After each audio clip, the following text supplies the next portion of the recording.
The House of Representatives this Wednesday urged the Independent National Electoral Commission (INEC) to extend the June 30, 2022 deadline for the ongoing continuous voter registration exercise by 60 days.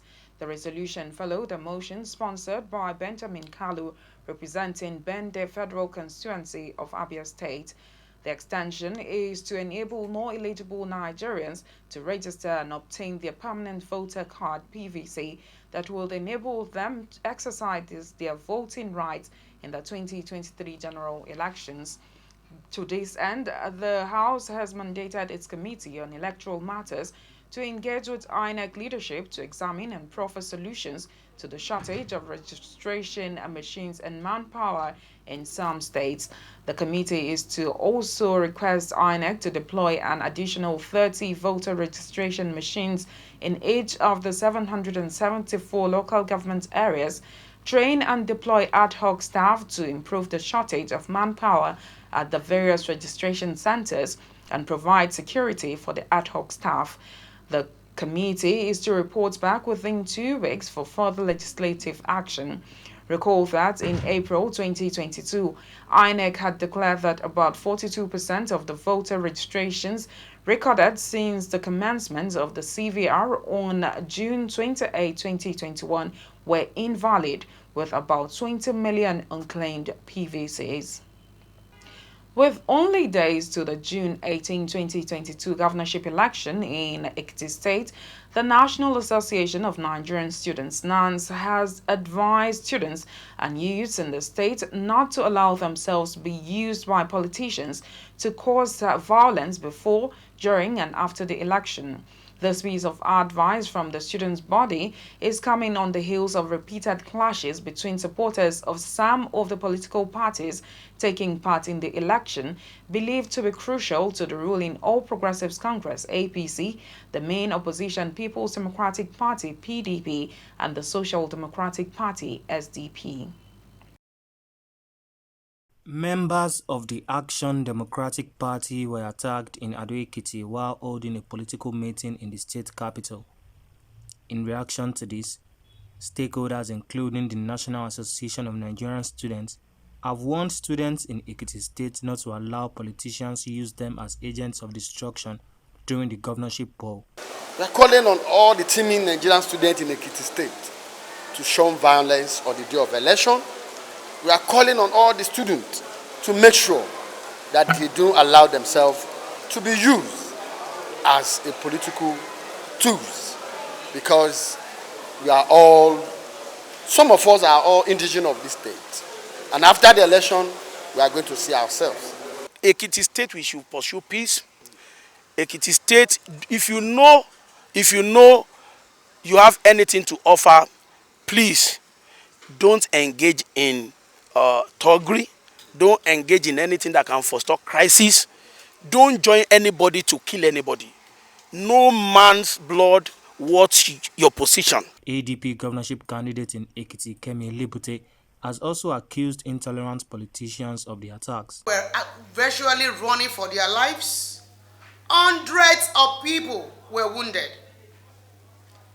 Elders, youth, most especially women, they sustained various levels of injuries. Some are still in coma at Federal Medical Center. 3 Ekiti residents have been killed due to politically induced clashes in Ado-Ekiti in the last 72 hours. The Standard Organization of Nigeria (SON) says the time has come for all Nigerians to collaborate and put an end to the continued proliferation of fake and substandard products in the country. The Director General of the SON, Farouk Salim, made the plea during a one-day sensitization program in Port Harcourt, the Rivers State capital. As our correspondent now reports, the sensitization program was aimed at acquainting stakeholders on the mandate and activities of the organization. The Standard Organization of Nigeria program is aimed at pulling stakeholders together to fight the issue of fake and substandard products that has continued to confront the nation's economy. Speaking at the meeting, the Director General of SON stressed that fake and substandard products have seriously affected the nation's economy and the fight against these products should be supported by all due to their negativity. People import roofing sheets to the extent where now our roofing sheet factory in the country are closing. They are closing because they cannot compete with poor quality roofing sheets. So our job is to make sure people realize the implication and the danger of doing what they are doing. But in the process, they should be made aware that these products are dangerous to our people, are causing lives. Stakeholders noted that the campaign against fake and substandard products should not only end at sensitization programs. If you want to talk about standard, monitor standards at the point of entry and the point of manufacturing. That is what we are talking about. There is no need going to harass people or intimidate people in and out of businesses. It involves everybody. It's a community issue. It's not something all the police in this country and all the NAFDAC and the SON officials in this country can do. We have to do it all together as a community. But if the society, which we want to protect, are not aware of what they are going to benefit, it's also going to be a problem. Nigeria is ranked among the world's highest market for fake and substandard goods, hence the need for serious action to be taken by the Nigerian government. As part of efforts geared towards promoting non-oil exports in order to boost Nigeria's internal revenue, the Nigerian Export Promotion Council (NEPC) on Tuesday in Abuja organized an awareness program to sensitize Nigerian businesses and exporters on its recently launched export trade house in Cairo, Egypt. Clearview TV's Gloria Atta now tells us more. On March 21, 2022, the Nigerian Export Promotion Council (NEPC) launched its trade house in Egypt, which will serve as a central location where made in Nigeria products can be shipped, displayed and distributed to different parts of the world. To create awareness on the export trade house in Cairo, Egypt, this advocacy program was conceived to further enlighten businesses on how to leverage on it to enhance exports from Nigeria.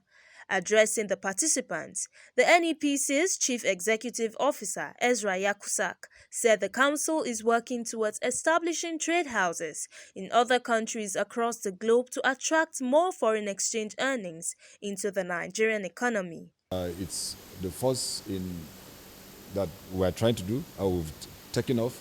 The second one is coming up very soon in Lomé, Togo, and we are going to launch that on 16 June, about just 2 days away from today, 16 June 2022. The whole essence of the trade house is to ensure visibility of Nigerian products and access to international market. Like I said earlier on, we are trying to improve on our marketing skills of Nigerian products.